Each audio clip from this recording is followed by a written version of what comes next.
Hi, welcome friends. ഇന്നത്തേത് ഒരു requested video ആണ്. മെയിൻ സ്റ്റാക്ക് കോഴ്സായിട്ട് പഠിക്കുന്ന ഒരുപാട് പേര് നമ്മുടെ കൂട്ടത്തിലുണ്ട്. അതിന് സാധ്യതകളുണ്ടോ, എങ്ങനെയാണ് സാലറി എന്നതിനെ പറ്റിയാണ് ഇന്നത്തെ വീഡിയോ. അപ്പോൾ വീഡിയോ ഇഷ്ടമാണെങ്കിൽ ലൈക്ക് ചെയ്യാനും സബ്സ്ക്രൈബ് ചെയ്യാതെ കാണുന്നവരുണ്ടെങ്കിൽ ഒന്ന് സബ്സ്ക്രൈബ് ചെയ്ത് സപ്പോർട്ട് ചെയ്യാനും മറക്കരുത്. അപ്പോൾ നമുക്ക് വീഡിയോയിലേക്ക് പോവാം. മെയിൻ സ്റ്റാക്ക് എന്ന ഡൊമൈനിൽ MongoDB, Express.js, React, Node.js ഇതൊക്കെയാണ് പഠിക്കാനുള്ളത്. നമ്മളിതിൻ്റെ സിലബസിനെ പറ്റി കൂടുതൽ ഡിസ്കസ് ചെയ്യുന്നില്ല, കാരണം നമ്മളിതിൻ്റെ സീരീസ് ഒന്നും ചെയ്തിട്ടില്ല. ജാവാസ്ക്രിപ്റ്റ് ആണ് മെയിൻ സ്റ്റാക്കിൻ്റെ ബേസ് എന്ന് പറയുന്നത്. ജാവാസ്ക്രിപ്റ്റിൻ്റെ ഫ്രെയിം വർക്ക് അല്ലെങ്കിൽ ലൈബ്രറികൾക്ക് മറ്റു ലാംഗ്വേജിനേക്കാൾ സാധ്യത ഉള്ളതുകൊണ്ടാണ് എല്ലാവരും JS-ലോട്ട് തിരിയുന്നത്. ഇതിൽ റിയാക്റ്റിന് പകരം ആംഗുലർ ഓർ Vue.js പഠിക്കുന്നവരും ഉണ്ട്. React.js താരതമ്യേന എളുപ്പമായതുകൊണ്ടാണ് അത് എല്ലാവരും പ്രിഫർ ചെയ്യുന്നത്.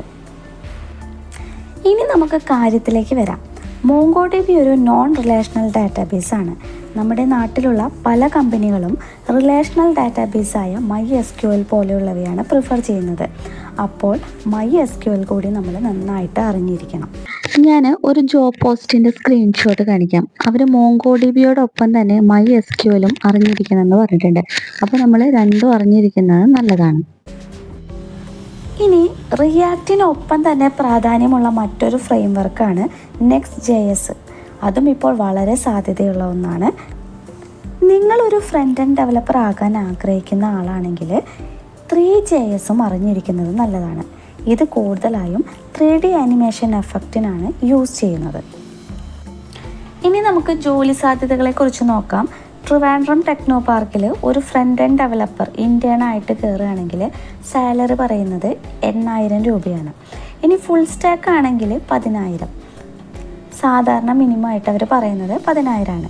ഇനി 10K തൊട്ട് 25K വരെ ഒരു ഫ്രഷർ എന്ന രീതിയിൽ നാട്ടിൽ കിട്ടാറുണ്ട്.